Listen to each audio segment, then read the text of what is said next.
how to protect our GRUB, how to avoid that people make manual entries on the GRUB by using a password, and also how to prevent the specific kernel to be booting by being protected also by a password.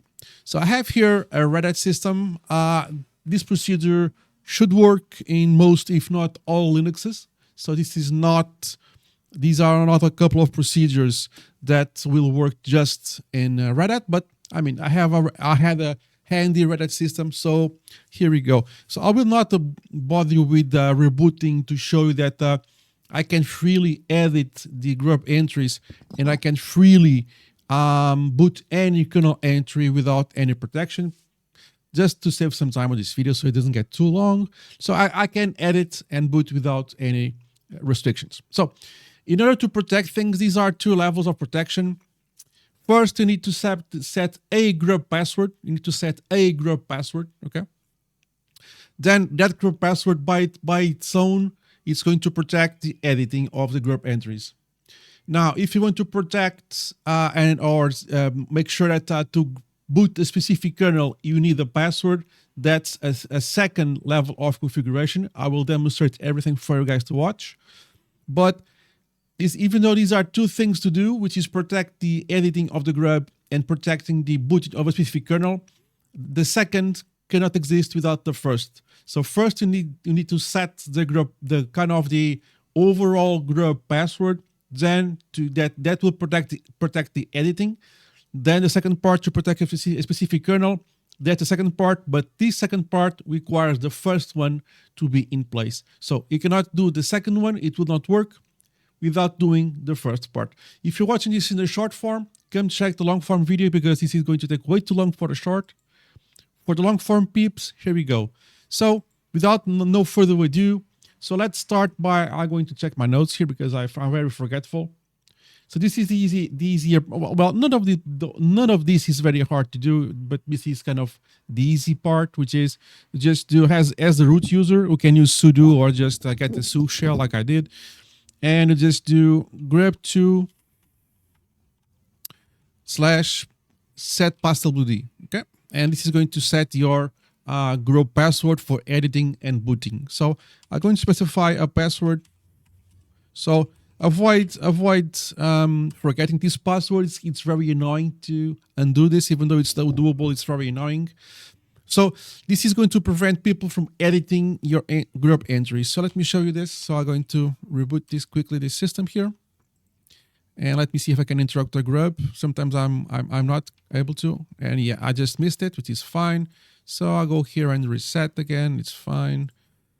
There we go. So I can boot the entry. I'll show you next. But for using the edits to edit entries, like to recover the password, if I want to prevent people from recovering the root password using this method, if I hit the E key, now I need to specify the user, which is by default root, and the password I just specified. This, okay? This is not the root password. This is the grub2 password that we just set. Okay? And since I typed the correct password, I am able to edit this out, blah, blah, blah. Then I just boot as normal. And if you notice, booting, the boot process, it's not protected by any type of password. I can boot any kernel entry that I wish. So by using these methods, you avoid that people that gain physical access to the system are able to recover the root password, for example, which is kind of the most standard thing to do. And if you cannot edit the GRUB entries, which means that, for example, recovering the root password, it's just impossible to do, and you are just unable to do it, okay? Cool, that's the first part. Second part is, well, you don't have to do the second part. If this is all you want, then you are actually okay with that. Now, since I am here, I will not do it now, but I will show you. If you want to undo this, you have to go to, let me see if I can remember this. You go to the boot, and this is a legacy system. So this is a BIOS system, not the EFI system. So you go here, you go to grub2, and we have here a user.cfg, So this is the result of the action we did with the set password. This is the one. And if you are in a legacy BIOS, this is the entry to delete. If you are using an EFI, you will have the on the EFI folder also a user.cfg, which is I don't think I will because this is not an EFI system. Yeah, let me, since I'm here, do I have my notes? Yeah, to verify if your system is EFI or legacy BIOS, let me check. Okay, you just do that .ls.sys firmware EFI. The EFI folder does not exist. So since the EFI folder does not exist, this is not an EFI system. It's a legacy BIOS. So going back to our main subject here, if I go here and I go to the GRUB2, you can just remove the file, remove user.cfg. I will not do this, but if you do this, then the actions of the previous command are just gone, and the set possibility command is kind of undone, and you are back to a default state where if you want to edit the GRUB entry, you can without any restrictions.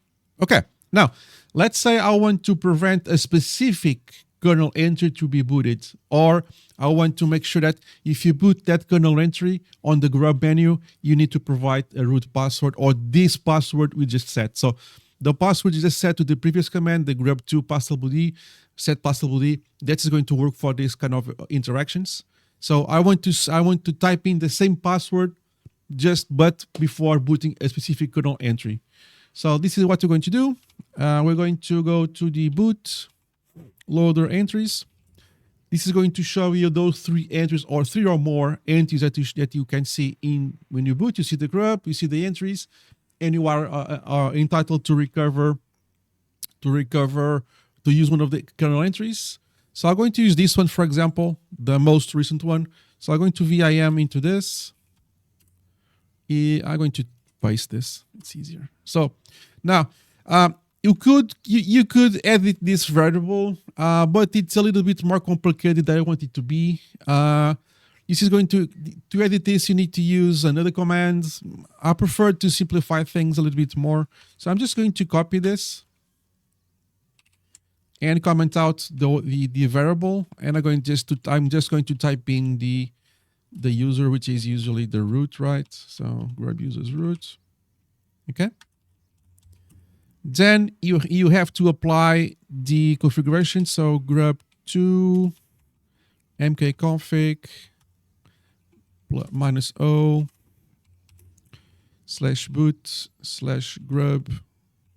/grub.conf. Okay, cool. Nice. Now this means that if I try to boot this kernel entry, the 21.1EL1, so the bigger one, I will require to supply the GRUB password. The other one I will not. So let's just do a quick reboot and see if this works. Let's see if I can interrupt this in time, which I didn't. I don't know. Power reset, yes. Okay, so to edit, I need to supply a password. And to boot this specific entry, I will have also to supply the same password. So, and the other one, it should boot as normal immediately. It just should boot, and no password is required. Okay, let me go back and to that one. So power reset. So I can just hit enter here, and I need to retype the root and the GRUB password, not the root password, the GRUB password I just set. And it's just booting because I provided the correct GRUB password, and there we go. It's just doing its thing. Cool. Students. Okay, I just mistyped the password. Fine. Now, just one last thing. At least in theory, wow, this is taking a while to log in. It is this virtual machine. It's running on a physical hard drive. Oh, of course, it's physical on a spinning disk, so it's a little bit slower, which is fine for this purpose. So I just do this. Now, I will put as a comment because I don't want to do this. But if you want to kind of has a shortcut to make sure that all the entries require a password. So if you want to boot, with any of the entries, you need to require a password. So in my case, I set for the specific kernel entry.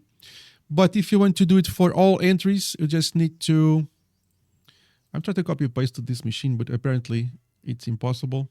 Let's see if I can do it again. Well, I'll just type in. So just do grub to edit env set grub users. I will just hit enter and see.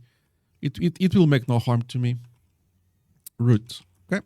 So basically this is going to change that variable we just commented out.